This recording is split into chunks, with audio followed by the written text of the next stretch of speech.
Tonight on Access TV, it's Gotham Comedy Live. Get ready to laugh with Nore Davis, Karen Morgan, Giulio Gallerati, John Moses. This week's host, Dom Irrera. Gotham Comedy Live, all happening right now. Ladies and gentlemen, Dom Irrera.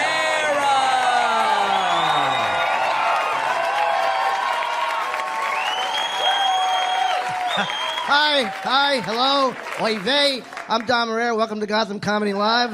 How are you?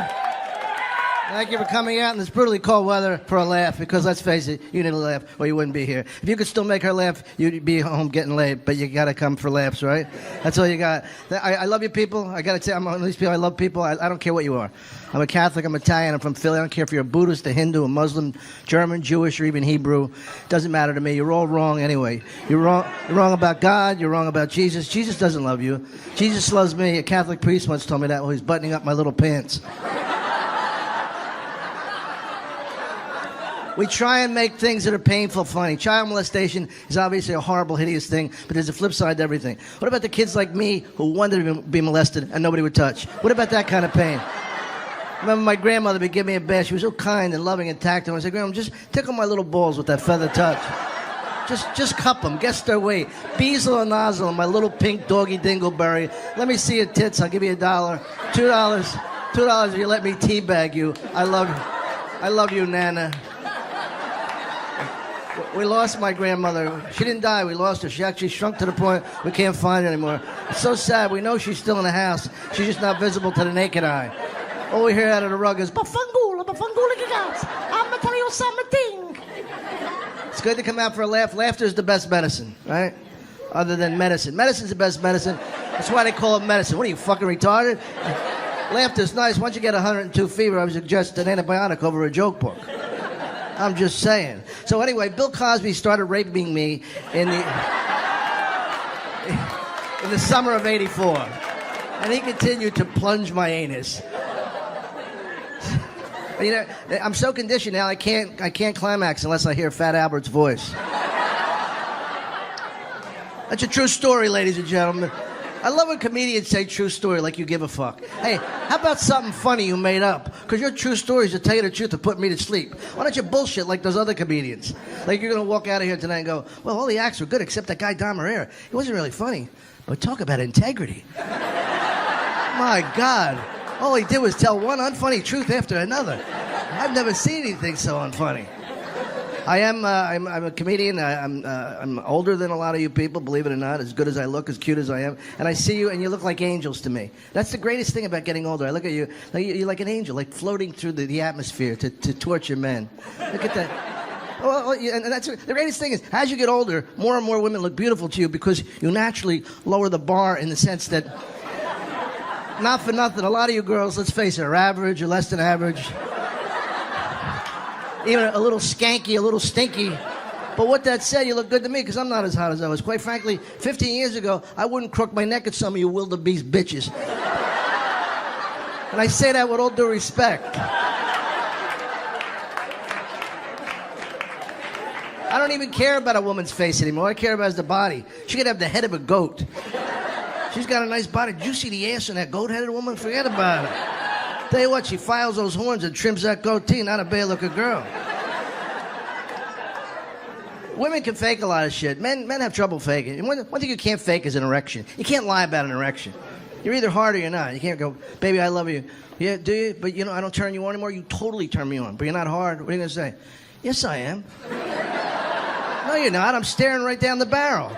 No, babe, I'm hard. You're just looking at it from the right angle. Go over there and take a gander at that rock tube of love. We always protect our girls, right? The thing is, we got to protect the girls. We don't give a fuck about the boys. They go out, they get drugged, somebody blows them on the count. Nobody gives a shit. We protect our girls. You never hear a father bragging about his daughter's sexual prowess. You hear it up there? That's my daughter taking on 10 guys. Listen to her screaming in the night like a wild banshee. I'm telling you, that kid always loved cock. She always loved cock. She's always had men lined up around the block, guys tag teaming her from behind. high-fiving over her jizz-filled back, dropping loads in her ear so she can't hear what they're saying. What can I tell you, huh? She's just like her mother, that kid. She's like her mother and her grandmother before her. God rest her stretched out gray cobweb twat of love. Are you up there, Granny? Can you hear me? Grandmom died, but she's in a better place. Isn't that the biggest bullshit in life? Better place. How do we know what happens after we die? You know what a better place is for sure? Maui. Maui's a better place. You been to Hawaii? Anybody ever been to Hawaii? No matter, it's so beautiful. It's so enchanted. No matter what happens, people don't even listen to you. Hey, man, how you doing? I just got back from Hawaii. Broke my leg in 4 places, surfboard. My wife got bit in the ass by a shark. We lost a little puppy in a volcano. You should have seen him waving his unknowing paw as he spiraled into the abyss. Really? You were in Hawaii? Cool. Thank you for that partial applause break. I don't go for the whole crowd. I like little spins and smathers of people laughing. There's a beautiful Asian woman. Beautiful Asian woman. I've never been with an Asian woman for free, but let me tell you something. Give me a little of this, a little of that. Yeah, you know, I know I'm getting close to the end of my life. I don't look good. Let's face it, I don't look good. I know. I figure. I looked in the mirror. And I figure, if I work out, if I stretch, if I eat right, maybe I got a month and a half, maximum. But I try. You know, it's like I say, I'm trying to gain weight. Right? I got to gain weight. It's hard, you know. I fall asleep eating with the pizza on my chest. It's hard to gain weight because you know I gotta gain 35 pounds by the end of February for a part in a movie. I don't know what that movie is. Hopefully something comes up. I need some guy 35 pounds. I realized that I couldn't even be gay now. Because I couldn't get in gay shape. I couldn't do the ab work to be gay. You know what I mean? It's like, if I tried to come out of the closet, 2 big, strong fucking gay guys would throw me back in. Get the fuck back in there, you old fart. You had your chance when you were in your 20s. It's a lot of work. I always love it. It's so different, like gay guys and gay women, because guys are always going, man, I look nothing hotter than 2 chicks together. No, nothing hotter than 2 hot chicks together. Believe me, you don't want to see Bertha and Anna down by the dock, pumping it in as the tugboats are pulling in. Ooga. You never hear women wanting to see 2 guys together. Allison, but I love to see Gus blow Big Vic. Maybe I'm just a hopeless romantic. Wouldn't it be nice if little Gussie just staggered to his knees and start womping and chomping on Vic's chub? Is it hot or is it me? We like those lipstick lesbians. That's what we like. Those articles about the 2 co-eds lounging around a dorm in high heels and lingerie, studying. That's the way most girls in college study. Allison, you want to study? Gee, I don't know, Bridget. Let me put some stripper pumps on and some crotchless edible underwear. Maybe that'll get me in the mood to read some anthropology with you. And they get so bored, they start sexual experimenting with each other. I can't fathom getting that bored with one of my friends. I gotta tell you, George, this game sucks, man. 48-0 halftime, I'm bored. But I got an idea. Georgie boy. Don't you worry, I'll drive you home. You won't be able to walk anyway when I get done. Guys, we have a great show for you tonight. We have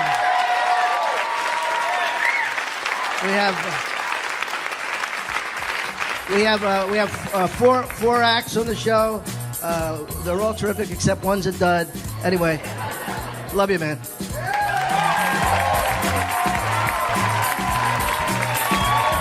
Stay tuned for more laughs on Access TV, live from the Gotham Comedy Club in New York City. Nori Davis is taking the stage when we return.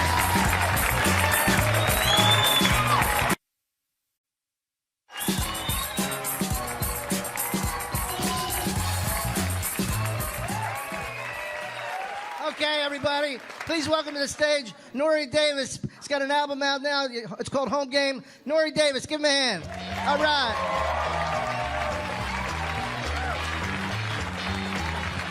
Yeah, turn up, turn up, turn up, turn up, turn up, turn up, turn up, turn up, turn up. You're still clapping. Thank you, yo. Thank you, thank you. How you guys doing? Doing good? That's what's up, man. Good, good. I'm feeling all right, man. Going through a breakup, man. Shit fucking sucks. Yeah, but it's all right. It was me. I fucked up. Cause I got like commitment. I'm scared. Like I see like couples right there, like y'all on each other. Like that's cute. I want to do that, and then I'm like, nah, fuck that. I tried, man. And it's so hard that you break up, then you try to get back with the girl, and then she don't want to get back with you. That's the worst right there. And breakups, I think breakups are worse for guys than ladies because ladies got girlfriends. You know what I'm saying? Those y'all Ninja Turtles. You know what I'm saying? Donnie, Ralph, Leo, Mike, they got your back. You can just start crying. I fucking hate him. I hope he fucking dies. I swear. And your girl comes in like, look, stop crying, girl. We gonna go out. We gonna get some drinks. Matter of fact, I'm gonna get my bitch-ass boyfriend to drive us. We gonna use all his gas. Y'all my power circle. Let's take an Instagram pic. Y'all got that, man. You can't talk to your boys over a girl that you love and lost and trying to get back. They don't take you serious. Like, yo, man, I love her, man. How could I get her back? Your boy look you right in your eye and go, word. You know what you need? More bitches. Yeah, we going to a strip club. Let's go. Sit there. Get a lap dance. Now you're in the strip club getting a lap dance crying. I ain't want this. I ain't want this, man. Yo, stop crying, man. You're getting tears down the crack of her ass. Stop it. What's wrong with you? Okay, I'm sorry. Make it rain. Are you crying on her booty? It's so soft. It's the worst. That was me, man. My boys left me in the strip club. They left me in there for a couple months, seriously. They never came and got me. I was pissed the fuck off. But your boys always come through for you when you about to do something stupid, right? Hey, yo, man, wait, what are you doing? Is that the stripper from the club? You gonna bring her in your house on Thanksgiving? And introduce to your mama? You got glitter all over your face! Do you even know her fucking name? Sprinkles, man. I love Sprinkles. You gonna bring Sprinkles in your house on Thanksgiving, introduce your... I should slap the shit out of you. Are you serious? Are y'all even on a committed relationship? Are y'all even having sex? Well, I can't afford that right now, but we're gonna work out a plan. Everything be all right. And it's hard to get out of that mode. I was in that mode for a little bit. Guys go through this mode. Women do too, but it's the worst. Guys go through this mode called zombie dick. That's when you can't meet nobody else. You can't get out of that fun. That's when your dick is not connected to your heart or your head. You know what I'm saying? Girls like, hey, you're cute. You...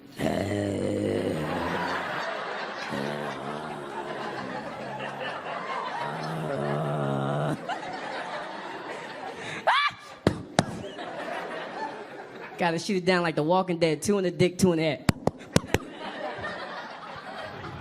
Gone. But it's good, man. I'm back on the dating scene, man. And what's great about the dating scene? Sex. Let me tell you something about sex. I'm not a freaky deaky dude, man. I don't like it. I met this one girl. She loved having sex in the shower. Ugh, I hate it. I know people love it. I hate that shit because the women having a great time, man. They bent over, the water's hitting they back, but then it goes in my eyes, and I can't see any. Can we stop? Can we stop? I want to stop. She's all like Michael Phelps. Come on, motherfucker, bring her. Let's go. I can't see any. Can we go to dry land, please? I can't see. I'm real simple with sex, real simple. My boys always talked about it, man. I know I'm going kind of hard in the beginning of the show, but ain't no sex? Ugh, disgusting. I'm with the ladies on that. That's just disgusting. Look at the guys. Yo, shut the fuck up, man. Why you knocking if you ain't trying? Nah, it's nasty. I can't do it, man. I'll never do it because I can't get over the fact that my dick is brown, so it looks like I'm putting poop back in her butt.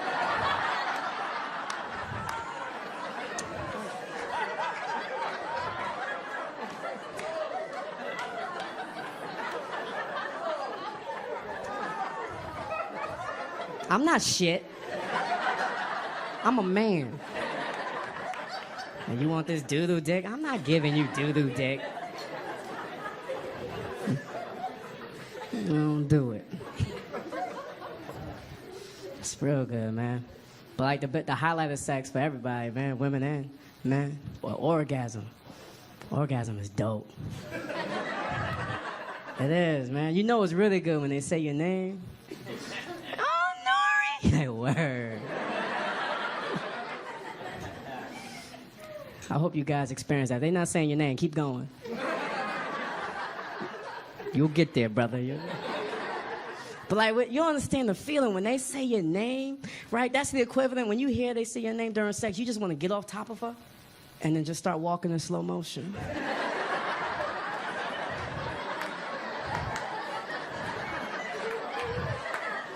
And then she blows up behind you. Poof.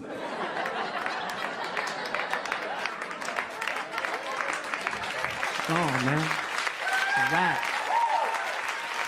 It's over. What happened to your girl? She blew up, man. I gotta get another one. You know me, baby. Blowing up bitches.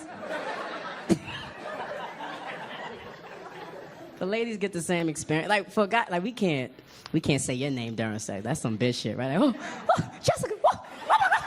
Oh, Jessica, shit, you. Oh, this pussy's so good. All right.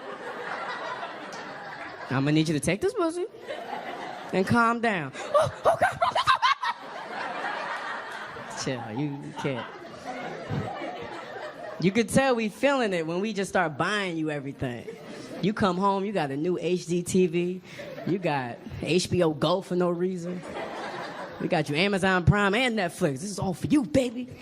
You doing your thing like, oh, really? Oh, my God. I didn't ask for none of this. Oh, but you know. And then that's when she starts walking in slow motion. And our bank account blows up behind her. My pussy made it rain. Thank you. You guys are dope, man. I'm Nori Davis, man. Thank you guys so much, man. Yo, get that home game, baby. Stay tuned for more laughs on Access TV, live from the Gotham Comedy Club in New York City. Karen Morgan is taking the stage when we return.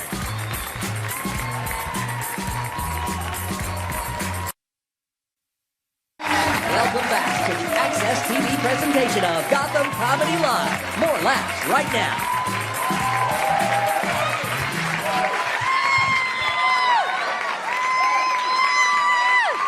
Oh my God. Oh my God, y'all are awesome. Y'all are awesome. I gotta tell y'all first, I am from Georgia. Y'all may be able to tell. When I go out to supper with my mother, she will order a Coke to drink. And if the person says, I'm sorry, we don't have Coke products, is Pepsi okay? Instead of suffering through 18 ounces of Pepsi like the rest of us, my mother will explain that Pepsi is made in New Jersey by Yankees. Coca-Cola is made in Atlanta by God. Coca-Cola comes in a red can. I vote in a red state. Pepsi comes in a can that looks a whole lot like President Barack Obama's campaign symbol, if you ask me. So no, Pepsi is not okay. Do you have alcohol? Just bring me a Jack and Coke and just hold the damn Coke. So I went to y'all's crazy Whole Foods here. Oh my God, I got laws. You can't get out of that place. They won't let you out of it. The little girl at the checkout line, they have a new marketing campaign that collard greens are the new kale. I said, well, my family puts collard greens in bacon grease until they oink and they no longer resemble a vegetable. She said, I don't know what you're saying to me. I'm vegan. I made her cry. Sad little vegan girl. I recently went to my very first Civil War reenactment. That's a good time. And because it was my first one, I wanted to find out what was going to happen. So I walked over to some of the guys in the gray uniforms. I said, so, how's it going to go today?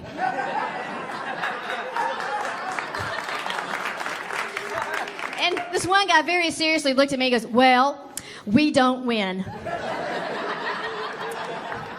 But see this is my friend Greg. Greg has a whole lot of fake blood, and when the battle starts, Greg puts all sorts of blood all over himself. Greg dies real good. I don't die so good anymore. It hurts my back to die hard. So I just ease myself down onto the ground, and then I take out my iPhone, and then I can videotape the skirmish while I'm down there. And then another guy came through on a horse, and he was wearing a blue uniform. And Greg got all red in the face and started screaming out, "Go to hell, Sherman!" Ah! And I'm like, Greg, man, you're going to have a real heart attack on this fake battlefield. Come on, man, 150 years. Let it go, Princess Elsa. Just let it go. Come on. I live up in Maine now. I live up in Maine, which is the south of the north. Awesome. Good place to live. I love it there. We had a guy up there that took off every stitch of his clothes, got into his dump truck, and then drove his dump truck through the front wall of another guy's house. Then he got out of the dump truck and started to fight the guy that lived in the house. The guy in the house took out a hammer and just beat the shit out of the naked guy. And when he was interviewed, the guy in the house said, "Well, I was in my living room, and thankfully I keep a hammer there."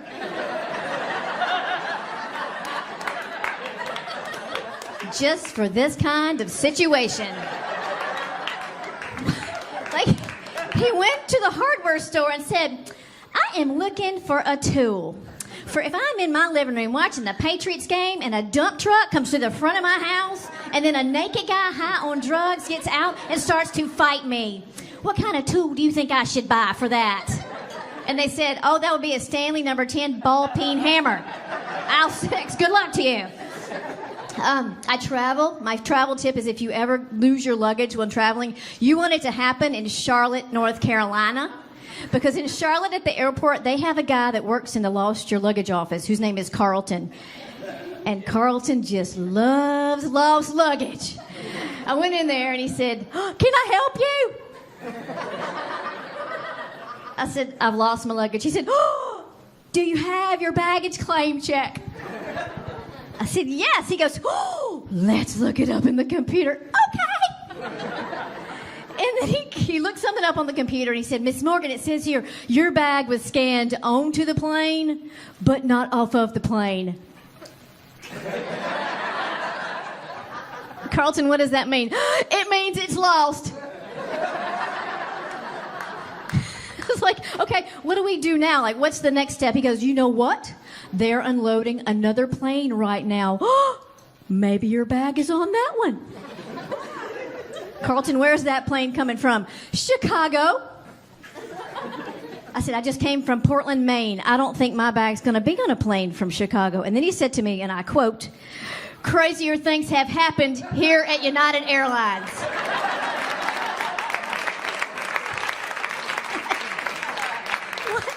And then he grabbed my hand like we were going to go to the county fair for fried dough, and we just skipped merrily over to the baggage carousel where the third bag off the plane from Chicago was my suitcase. And I said, "I don't understand how this has possibly happened. I came from Portland, Maine to Charlotte. How did my bag go from Portland to Chicago and then to Charlotte?" And then he said to me, "Maybe your bag just wanted to take a separate vacation." I said, "Carlton, I love you. I still don't understand." He goes, "Well, Miss Morgan, it's like this. It's like when you go drinking with a bunch of friends and you're out drinking and you're doing shooters and you're getting drunk and then you lose somebody in your group and then you worry for a while that maybe Mary Beth is getting raped or strangled in the parking lot. And then you have some more shooters and some more drinks. And then you forget that Mary Beth is getting raped or strangled in the parking lot. And then you leave the first bar and you go to the second bar, and guess who is standing there just smoking a cigarette waiting for you? Mary Beth. Mary Beth is your suitcase. Enjoy Charlotte, North Carolina." Awesome. Crazy. Carlton. So I just turned 50 a few months ago, and thank you. Thank you. Working on that. Here's the greatest thing about 50. I was at Target. We had a snowstorm up in Maine. Normally they have a towel there to wipe the snow out of the carts. Got there a particular afternoon. No towels. All the carts were wet. Little girl standing there in her little khaki pants and her little Target shirt. Amanda. And I was like, there's no towels here. She goes, oh, well, they're still wet from last night. I said, well, what am I supposed to do? She goes, you could go in the bathroom and wipe them out with paper towels. Well, my 30-year-old self would have gone in the bathroom and wiped it out with paper towels. My 40-year-old self would have called Amanda's manager. We would have had a little to-do in the front, and Amanda would have had a little thing about customer service. My 50-year-old self took my shopping cart directly to the first clothing section that I came to. And just lined it with little boys' T-shirts and just kept on shopping. It's very fun. Very fun. I'm 50. So last year, some girlfriends and I, we went down to Mardi Gras to celebrate our 50th birthdays. Mardi Gras is awesome. Everyone should go at some point in their lives. We got titty beads. Woo! No, you show your titties, you get the beads. Ladies, you don't have to actually show your tits to get the beads. If somebody in your group blows the guy, they'll give you a whole box of beads. Awesome. We're married. We only blow people if we want something. And apparently we wanted Mardi Gras beads. And at this point in our lives, we would rather blow a stranger than show our tits in public. So, I'm Karen Morgan. Thank y'all so much. Have a great night.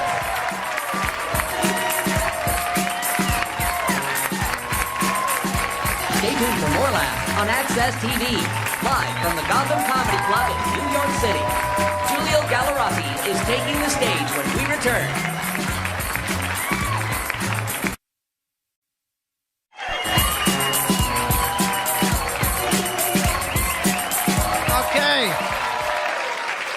I got a 30-second joke. Woman's at a gynecologist. He's examining her. He says to her, you have the largest vagina I've ever seen. You have the largest vagina I've ever seen. She says, you didn't have to say it twice. He says, I didn't.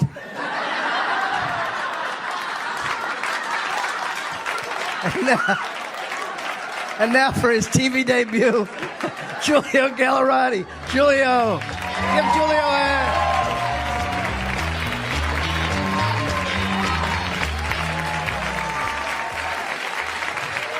Hello. Thank you. This is great, man. I was hanging out with my grandmother the other day, and she's funny because she's not racist, she's just old. You guys know about that? It is a thing. Like, she'll just say stuff that sounds incredibly racist, and people will just be like, oh, she just can't see well. But it's true, like, she can't. So it's funny, she'll say stuff, and I'm always not sure as to why it sounds racist, but it always does. For example, one time I'm sitting at home watching TV. She comes and peers over my shoulder. She's like, Julie, are you watching rap videos? She's like, you kids and your rap videos. And I'm like, that's the president.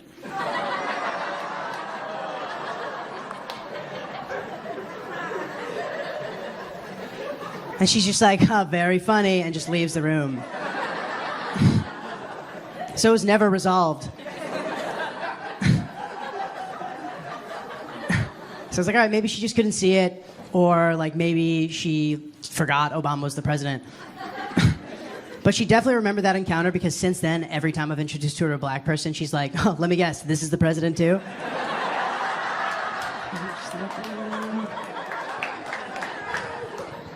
That's awkward. It's funny too, like, the last girlfriend of mine she remembers is my girlfriend from high school, so now every girlfriend is still the girl from high school, which is kind of awkward also. The girl I'm seeing now, she goes to fashion school. She goes to FIT. Which I'm not a big fan of the school because of a story she told me. She said one time, like, a speaker came in from Chanel and addressed the student body. And she was sitting in the front row with her bag. And the lady's like, guys, I've been working in fashion for a very long time, and it is my professional opinion that this woman has the worst fake Chanel bag I've ever seen. She's like, you should be ashamed of yourself. She's like, you might want to get out of here. I was like, that's horrible. That's the worst thing I've ever heard. I was like, that would never happen at any other school's guest speaker. Right? Like, I can't imagine at medical school a doctor's up there. He's like, I've been in medicine for a long time, and it is my professional opinion that this man has the worst prosthetic leg I've ever seen. You should be ashamed of yourself walking around on that thing. What are you, a pirate? Yeah, that's right. Get out of here, man, if you can. That clearly never happened. It's insane, man. I sit at home a lot during the day. Just try to write these jokes. You know? So I leave the news on in the background, and like lately the news is just really stressing me out because I don't know if you ever watch CNN, but they only show like commentators, like they don't really cut to like the field that often. So it's just like Wolf Blitzer, like from this close, yelling stressful things about like a death count of children. And I'm like, this is awful. Like I need a new news channel that delivers it in a more like relaxing fashion. I think the BBC has accomplished that. It's the same news, but they do it with a cadence where like anything is perfectly fine. Like the same story that used to stress me out, they come on, they're like, the bus heading for Jakarta carrying 125 children was found, but none survived.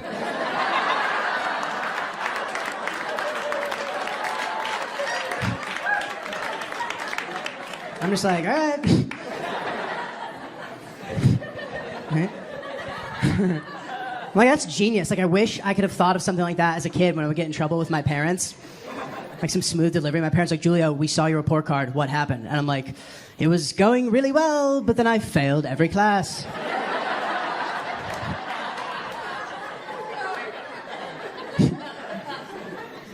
God, man.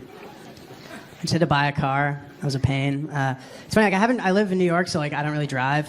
So now having to drive again, like I've just realized things that I used to hate about driving. One of them is like when I'm trapped in the car with people who like think they know the words to every song.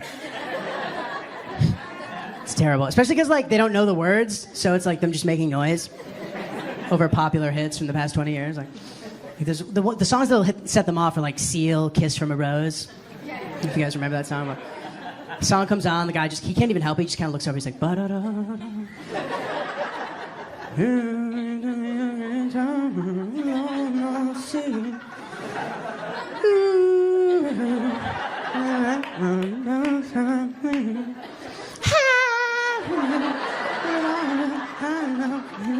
But did you know? I'm like, you need to stop, Dick.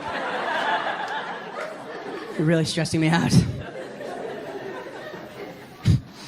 It might be worse though when they like know all the words like to every genre. Like, I have XM radio and there's literally every genre you can imagine, and I have a couple friends like that. I'll just try to like bang out a bunch of different genres real quick, see if they can get them because it's so ridiculous. Like it could be like 90s alternative rock, hip hop, reggaeton, like the Disney Channel, and they're just nailing them. I just keep changing the channel. I'm like, really? It's like Dave Matthews something. It's crazy. I'm thinking, just knowing that the world. 1, 2, 3 into the foe. Snoop Doggy Dogg and Dr. Dre is at the top, ready to make him. Tú si quieres controlando, hey. Te Instagram salvándonos. Se venga. I'm like, oh my God. Like, what do I have to do? I'm like, oh, opera station, all right. And then, Cuando sono solo sogno l'orizzonte manca le parole.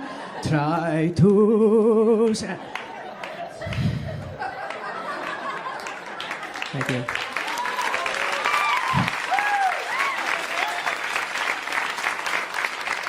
If you guys didn't realize this already, like that person is me. I hate myself, man. So embarrassing. So I had to buy a car. It's annoying at this point in life. Like I've now realized how important money is, and like I didn't when I was a kid. And I know that very specifically through like dumb things. Like this game I play with my friends, the game where you're like, hey man, like how much would it cost for you to do this? Like, it's always something stupid that no one would ever pay you to do. It's the typical one, you'll see some like creepy guy across the street, they'll be like, hey man, like, would you blow that dude for $1 million? And when I was 15, I was like, no, it's disgusting. But like, as I've gotten older, I've become much more reasonable.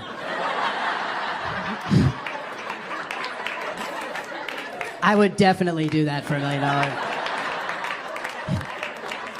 Like, realistically, I'd probably do it for much less. Like, let's be honest here. I think about it, it's like, all right, I do stuff that I hate for $50 an hour. I'm thinking, even if I'm really bad at that, like, I could still finish the dude off in like an hour. And now I make $1 million an hour. Like, I'm the highest paid hourly worker in the world. My friend's like, dude, what do you do for a living? I'm like, oh, I'm retired. I used to earn a great hourly wage. I literally like fantasize about this happening. Like I picture some weird dude crossing the street with a suitcase and be like, for $1 million, man, you want to do this? And I would be so excited. Like I would do anything to try to get the job. I'd be like, sir, if you give me this job, I will blow you and all of your friends. I'm willing to go above and beyond the call of duty to secure this position. It's stupid too because nobody would ever pay somebody $1 million to do that. And my friends talk about it like it's really serious. They're like, well, does my girlfriend have to know?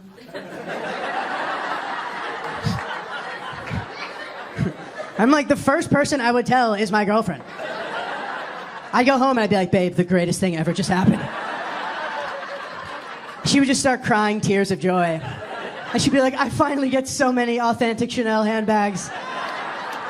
Please continue selling your body. Thank you very much, guys. I appreciate it. Stay tuned for more laughs on Access TV, live from the Gotham Comedy Club in New York City. John Moses is taking the stage when we return.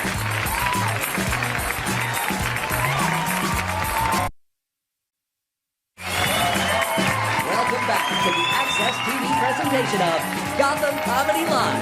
More laughs happening right now. The second time on Gotham, give him a big hand, John Moses.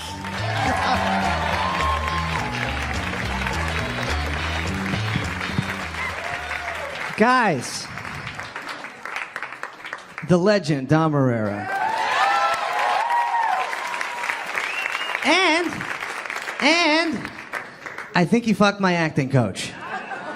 It was a woman, relax. Okay, moving on. I just got married. Yes, guys. And there are a lot of reasons why I married my wife. She's a beautiful woman. She's kind. She's generous. She's my best friend. All of that is true. But one of the reasons why I married her is because I know divorce is a thing. I don't know if I'm going to be able to live with her for the rest of my life. But I do know that I don't have to.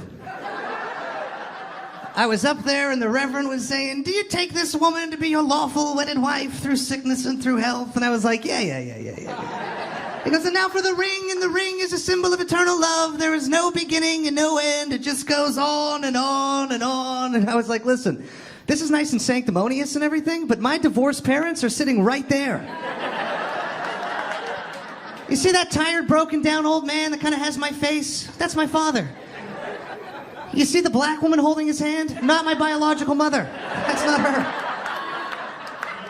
That's my mom at the other end of the pew, the one with the whiskey bottle poking out of her purse. Which is alarming because it's an open bar, but here we are. I'm a product of divorce. That's what I know. Everybody in my family that's ever been married has been divorced at least once. My sister's been divorced twice. My cousin's second marriage is hanging on by a prenup. He doesn't love her anymore, but he doesn't hate her enough to give her $100,000 to fuck off, so he's just stuck there white knuckling it. He's like, ah! And I love my girl, man. I didn't marry her to get divorced. But if the going gets tough, I might get going. And I mean real tough. For better or for worse has to fall on a scale, and as long as it sort of fluctuates within the norm, you ride that shit out, you know? Like extenuating circumstances. 18 months of unemployment, you don't get divorced over that. You ride it out. You got a mother-in-law that just keeps on living and living and living, Christmas after Christmas, sucking up all your precious family time. Just ride it out. 2 glasses of wine a day turns into a crack habit, I gotta go. That sounds drastic, but I'm from Toronto where the last mayor smoked crack, so I feel like anything is possible. If it gets way worse, I gotta go, man, you know? She gains 20 pounds? No big deal. You fuck through it. Maybe Santa slides a yoga mat underneath the Christmas tree next year. She gains 140 pounds, that's another person. If she's gonna start bringing other people into this relationship, well, then so am I. I think I got a volunteer over there. She's like, it's me, I'll do it. I don't need $1 million. Just a couple of vodka and tonics. I'm an alcoholic and a drug addict. I quit drinking and doing drugs 8 years ago. Somebody just booed me. You're fucking telling me, pal. Jesus. And I just want to say this. Drinking isn't for everybody. But so is not drinking. I go to meetings. And I was at a meeting the other day, and this old guy comes in, like 75 years old, trembling. He goes, I need to quit drinking. And I was like, now? There's like 3 minutes left in the fourth quarter, and you're down by 30. Now you want to start D'ing up, dude? You got to drink more, man. You got to put the foot down. Start doing heroin, you know? And I come from a family full of alcoholics, you know? I come from a drinking family. And my dad, he's like a functional alcoholic. Worked hard, 2 jobs, but weekends, look out, you know? Fridays, come home, 2 in the morning, blacked out, order a pizza. Pizza would get there, he'd throw a slice in someone's face. And go to bed, like, fun, you know? We'd wake up the next morning, he'd be like, who ordered the pizza? We'd be like, Dad, stop it. You know, I was a maniac when I drank. I take after my mother. I used to black out all the time. I black out, I woke up in jail, I woke up in the hospital, I woke up in the middle of a fight with a bouncer 2 seconds before he broke my nose. Do you know what it's like to wake up in the middle of a fight? It's terrifying, man.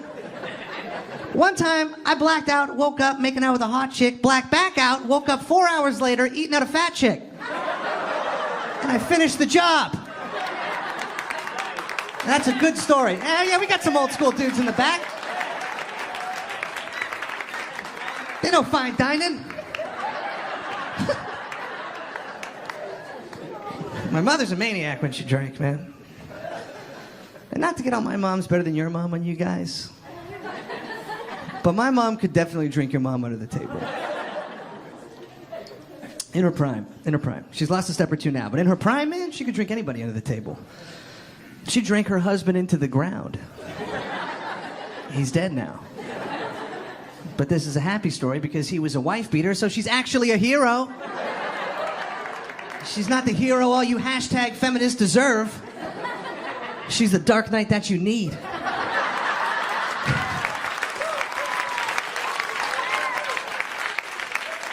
50 years old.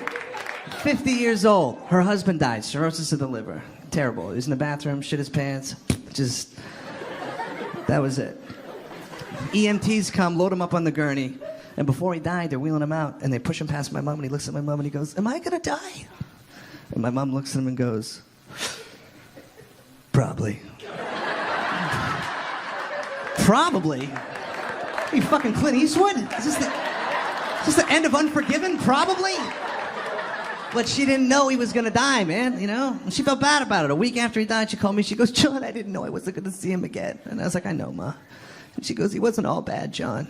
I go, Mom, if it makes you feel any better, I thought it was hilarious. And she laughed a little bit. 2 months later, she found out he stopped paying on his life insurance policy 5 months before he died. All that sentimental shit was right out the window. She was like, that fucking weasel! Oh, he got me. He got me. And they hated each other. They really hated each other. The last 8 years of that marriage, they just fucking hated each other. You know, they were like shut-ins. They were just sitting and drinking each other because they didn't want to embarrass each other outside in the real world, you know? And abusive, oh man, he was an abusive little rascal. But she would say some crazy shit. She would say some crazy, crazy shit. I remember one time we were all over there at Christmas time drinking like a family. Me, my brother, my mother and her husband. And for the first hour and a half, it's Christmas. Everything's great, you know? First 4 drinks, my mom's all jovial. It's like, oh, son, honey, do you need something to eat? You look thin. Come on, you know, get a little more in you. And somewhere between that 4th and 5th drink, like a light switch flipped, you know? The possession began. Her voice dropped a couple of octaves. It's like, ugh. And she looked down at the end of the table at her husband and she went, I can't remember the last time you touched me, you limp dick faggot. Not a direct quote, not a direct quote. I'm paraphrasing a little bit, but the words limp dick and faggot were definitely in there. Like, how do you tell your mom she's got to work on her pillow talk at Christmas, right? It's like... Now, I'm a dude that's of the mind that a man should never hit a woman, right? And of course, like I feel stupid even saying it, but it's the setup. So, especially when that woman is my mother. But ladies, you have to realize, if you say something as crazy as, I can't remember the last time you touched me, you limp dick faggot, the odds of you getting hit goes up exponentially. You throw a little Bacardi on that fire, it's even money, right? That's why when I saw that Ray Rice video, I was like, I gotta hear some audio before I can pass any final judgment. No, is he 99% at fault? 85? I want to know, you know? And I told my mom, I was like, she would call, he's killing me. And we'd send the cops, and she'd send the fucking cops away. And I'd be like, Mom, what are you doing? Just leave. And she goes, what am I supposed to do? Get a job? No, I'm telling you, my mom would rather get hit one day a week than have to suit up and go to work for 5. She's like, well, Sundays are rough, but I get to sleep in Monday mornings, so it's all good. Guys, I had so much fun, man. My name is John Moses. Thank you very much.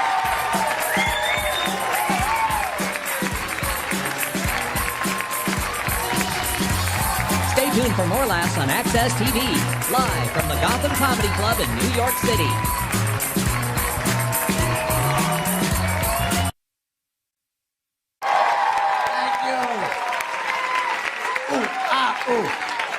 Thank you. I love you. You're beautiful.